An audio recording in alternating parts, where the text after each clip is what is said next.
প্ৰধানমন্ত্ৰী নৰেন্দ্ৰ মোদী ডাঙৰীয়াই প্ৰধানমন্ত্ৰী সূৰ্য ঘৰ বিজুলী যোজনা নামৰ এখন আঁচনি আৰম্ভ কৰিছে। এই আঁচনিখন অৰ্থ হ'ল যে এটা পৰিয়ালে নিজৰ ঘৰত 3 কিলোৱাটলৈকে সৌৰ শক্তিৰ প্ৰকল্প স্থাপন কৰিব পাৰে। অৰ্থাৎ সৌৰ শক্তিৰ পেনেল বোৰ্ড আমি লগাব পাৰোঁ। 3 কিলোৱাট যদি সৌৰ শক্তিৰ পেনেল আমি লগাওঁ, আমাৰ ঘৰত খৰচ আহিব 1.5 লাখ টকা।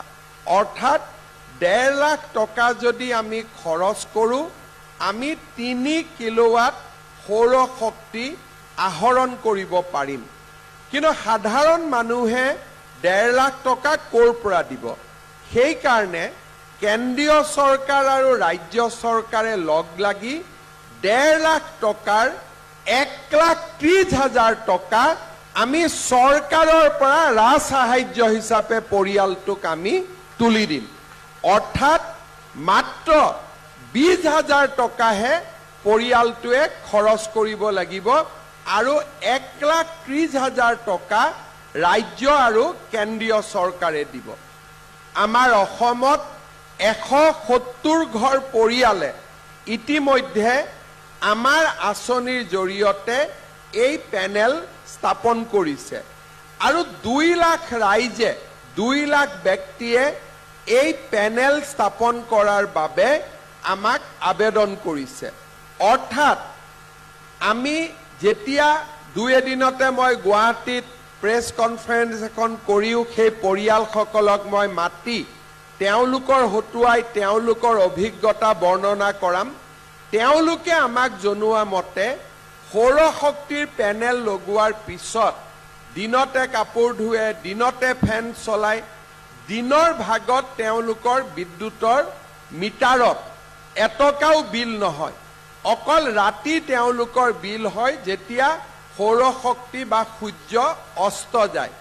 সৰ্বমুঠ তেওঁলোকে হিচাপ কৰি দেখিছে যে আগতে যদি 100 টকা ইলেক্ট্ৰিচিটি বোৰ্ডক দিছিলে, এতিয়া তেওঁলোকে মাত্ৰ 15 টকা দিব লাগে।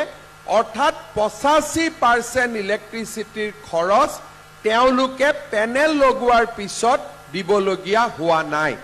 সেইবাবে মই নামৰূপ বা নাহৰকটীয়া বা আমাৰ ডিব্ৰুগড় জিলাৰ ৰাইজক অনুৰোধ কৰিম যে আপোনালোকে যিহেতু 20,000 টকা লগালেই আমাৰ ইলেক্ট্ৰিচিটি খৰচ বা ইলেক্ট্ৰিচিটি বোৰ্ডক আমি বিল এক প্ৰকাৰ দিয়াৰ প্ৰয়োজনীয়তা নোহোৱা হৈ যাব। সেইকাৰণে আমি এই আঁচনিটোৰ যিমান পাৰি সিমান আমি সুবিধা ল'ব লাগে। নিজৰ ঘৰত যেতিয়া আমাৰ ইলেক্ট্ৰিচিটি আমি নিজেই উৎপাদন কৰিম, আমি বোৰ্ডৰ পৰা ইলেক্ট্ৰিচিটি কিনিব নালাগে আৰু ৰাইজে যদি আমাৰ পৰা ইলেক্ট্ৰিচিটি নিকিনে, আমিও বাহিৰৰ পৰা ইলেক্ট্ৰিচিটি কিনাৰ প্ৰয়োজনীয়তাটো নোহোৱা হৈ পৰিব। আজি আমি ৰাইজক 6 টকা প্ৰতি ইউনিটত ইলেক্ট্ৰিচিটি দিওঁ আৰু মহাৰাষ্ট্ৰ, তামিলনাডু আদি ৰাজ্যৰ পৰা আমি 10 টকাত ইলেক্ট্ৰিচিটি কিনিব লাগে।